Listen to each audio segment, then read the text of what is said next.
I'm gonna go over come when called in the house just because honestly it's hot outside, and I'm gonna show you how to do recall in public when we do a lesson, because it's gonna be a little bit easier for me to show you that in person while she's actively running around and playing, because I want to see how she's gonna adjust to you.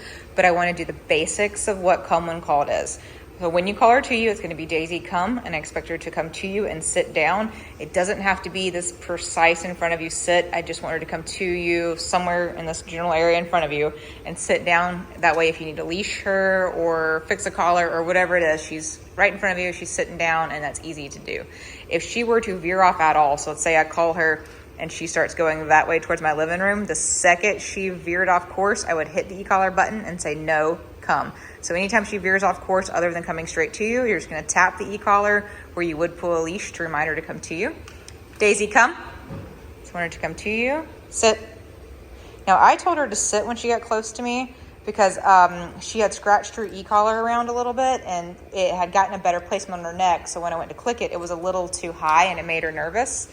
So I'm giving her, if you ever do that to her, if you accidentally correct her too high or you see that she's nervous, you can take it back a couple of baby steps and just tell her what to do. So she's really, that goes back to the video about structure.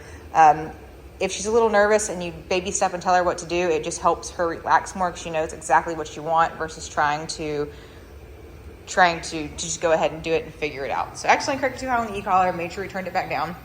Again, my stay is automatic. When I call her to me and she sits down, if I do not say anything else, she's not supposed to move.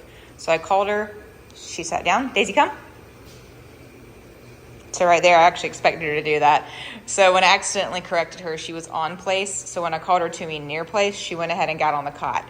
I don't want that. I want her coming to me because I said come.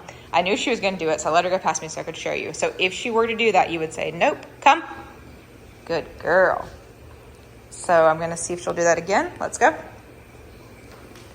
When you start walking, you say, let's go. And she's supposed to follow you in the heel position. Down. All right, so I'm going to show you what to do if she does that again and veers off. Daisy, come. No, come. Good girl. Down. So if she, whenever you call her to you, if she goes off course at all, if she goes past you or off to the side, you're just going to say no, come, and take a few, yeah, you're right there, girl, and take a few steps back in the opposite direction. You're using your body like a magnet, basically. So she's going to go past you, and you're just going to turn and say come, and then call her to you. But that really is come when called. Daisy, come. She just comes to you, and she sits down. So right there, she started to go a little past me. She's still sitting beside me, so I'm fine with that. The reason why I'm not being so hyper strict with her is because she's a really great dog, and she's a really sensitive dog too. Sometimes when you make overly strict rules with sensitive dogs, it can shut them down. So as long as she's doing what you want and she's not actively trying to not listen to you, that is all fine. Good girl. Break. Yeah. Where are you gonna go? You gonna stay by me? Yeah, good girl. Yes.